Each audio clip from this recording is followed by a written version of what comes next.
Hello दोस्तों, आप सभी का स्वागत है हमारे यूट्यूब आतिश जी के अकेडमी पे। तो चलिए आज स्टार्ट करते हैं एनसीईआरटी का। हम लोग सी टेट के लिए जो नोट्स बना रहे हैं, तो उसके लिए चलिए हम लोग इसके बारे में पढ़ते हैं। कौन है? तो यह बछेंद्री पाल है, यह बछेंद्री पाल है। ठीक, तो चलिए स्टार्ट करते हैं। इनके बारे में पढ़ते हैं हम लोग। बछेंद्री पाल यह एक पर्वतारोहणी थी। ठीक, ये देखिए फोटो जिसमें ये तिरंगा लिए हैं, तो यह फोटो उस समय का है जब यह पर्वत पर चढ़ चुकी थी और झंडा फहराई थी, तब का फोटो है। और ये फोटो में ये है जो बछेंद्री पाल है, इनका सिंपल फोटो है। ठीक, तो चलिए इनके बारे में पढ़ते हैं आगे। तो और इससे पहले आप लोग जो लोग नए जुड़ रहे हैं, और चैनल को सब्सक्राइब कर लें और बेल आइकन को दबा लें, जिससे वीडियो का नोटिफिकेशन आप तक पहुंचता रहे। तो चलिए स्टार्ट करते हैं आज का पहला टॉपिक। और शेयर जरूर करें और लाइक जरूर करें। तो चलिए स्टार्ट करते हैं। बछेंद्री पाल भारत की पहली और विश्व की 5वीं महिला है जिन्होंने माउंट एवरेस्ट की चोटी पर चढ़ाई की थी। यह भारत की पहली महिला है और विश्व की 5वीं महिला है जो माउंट एवरेस्ट पर चढ़ाई की थी। यह तो इनके आगे और पढ़ते हैं। यह 12 साल की उम्र में ही 4000 मीटर की ऊंचाई पर चोटी पर चढ़ाई की थी। यह जब 12 साल की थी तब इन्होंने 4000 की मीटर की ऊंची चोटी पर चढ़ाई की थी। तो इससे पहले अब क्वेश्चन आता कैसे है कि बछेंद्री पाल कहाँ की रहने वाली थी और भारत की कौन सी नंबर की पर्वतारोहण है। तो इनके बारे में तो आप भारत से पूछेगा तो भारत का पहली, अब विश्व की पूछेगा तो 5वीं महिला है। ठीक, तो चलिए आगे बढ़ते हैं और इनके बारे में और पढ़ते हैं। यह उत्तराखंड के गढ़वाल एरिया में नाकुरा गांव में बड़ी हुई थी। यह नाकुरा गांव इनका था और यह कहाँ की थी? तो यह उत्तराखंड की थी, जो यह बड़ी हुई थी वहाँ। इनके बारे में और पढ़ते हैं। नेहरू इंस्टीट्यूट ऑफ माउंटेनियरिंग से अपनी ट्रेनिंग ली थी। यह कहाँ से? नेहरू इंस्टीट्यूट ऑफ माउंटेनियरिंग, यह दिल्ली से अपनी ट्रेनिंग ली थी। तो आपसे पूछेगा कि वह कहाँ से स्टडी की थी, ट्रेनिंग कहाँ से ली थी, तो आप बता सकते हैं। ठीक, तो इनके गाइडर कौन थे? तो ब्रिगेडियर ज्ञान सिंह थे इनके गाइडर थे। 1984 में माउंट एवरेस्ट में जाने के लिए टीम का मेंबर बनी थी। कब? 1984 में। 1984 में यह कब बनी थी? तो 1984 में टीम मेंबर बनी थी माउंट एवरेस्ट में पे चढ़ने के लिए। ठीक, इसके बारे में और 23 मार्च दोपहर 1:07 पर 23 मार्च 1:07 पर पहला कदम रखा और 8,848 मीटर की ऊंची चोटी पर माउंट एवरेस्ट पर अपना कदम रखा था। और इनके साथ एक और मेंबर थी जो कि वह दोनों लोग साथ चढ़े थे, लेकिन सबसे पहले पैर बछेंद्री पाल ने रखा था और उस पे जगह न होने के कारण उनके साथ जो मेंबर थी तो वह नहीं चढ़ पाई थी, तो इसलिए इनका नाम पहले आता है बछेंद्री पाल का। ठीक, और इनके बारे में और जानते हैं। तो यह एक साथ कदम नहीं रख पाई, जो कि इनके साथ जो मेंबर थी, तो यह दोनों एक साथ वहां कदम नहीं रख पाई थी क्योंकि वहां जगह नहीं थी।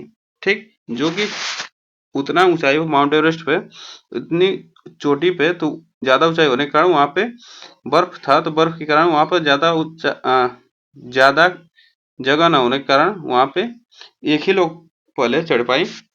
फिर पहले उन्होंने कदम रखा, इसके बाद सिर झुकाया। फिर पहले कदम रखा, फिर उसके बाद उन्होंने सिर झुकाया और झंडा फहराया था। ठीक, और झंडा फहराया था। तो इनके बारे में और है। माउंट एवरेस्ट को नेपाल में क्या कहते हैं? आपसे पूछेगा क्वेश्चन, माउंट एवरेस्ट को नेपाल में क्या कहते हैं? तो सागर माथा कहते हैं। और वे वहां लगभग 43 मिनट रही थी।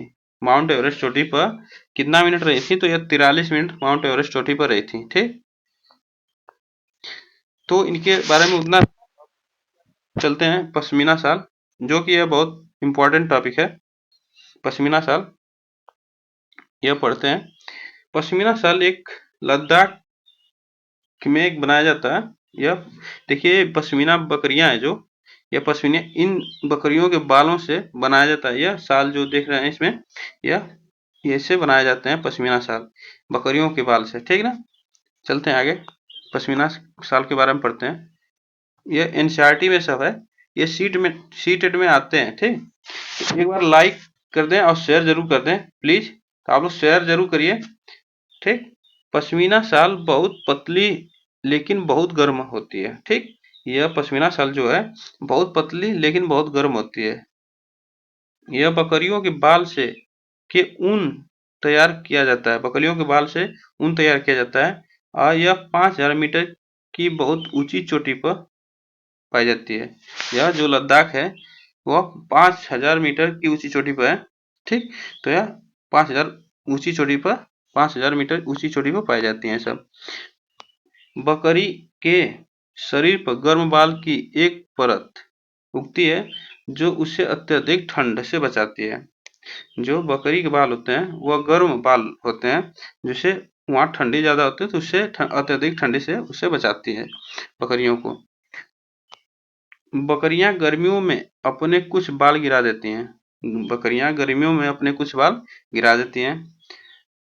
यह बाल इतने महीन होते हैं कि इनके 6 बाल और मनुष्य का एक बाल जितने मोटे होते हैं। अगर मनुष्य का एक बाल होगा, 3 बकरियों का बाल 6 बाल हो गए तो एक मनुष्य के बाल के बराबर होते हैं। तो इससे आपसे क्वेश्चन आता है, ठीक ना, कि कितने बाल के बराबर होता है, तो 6 बाल के बराबर मनुष्य के बाल होते हैं, ठीक।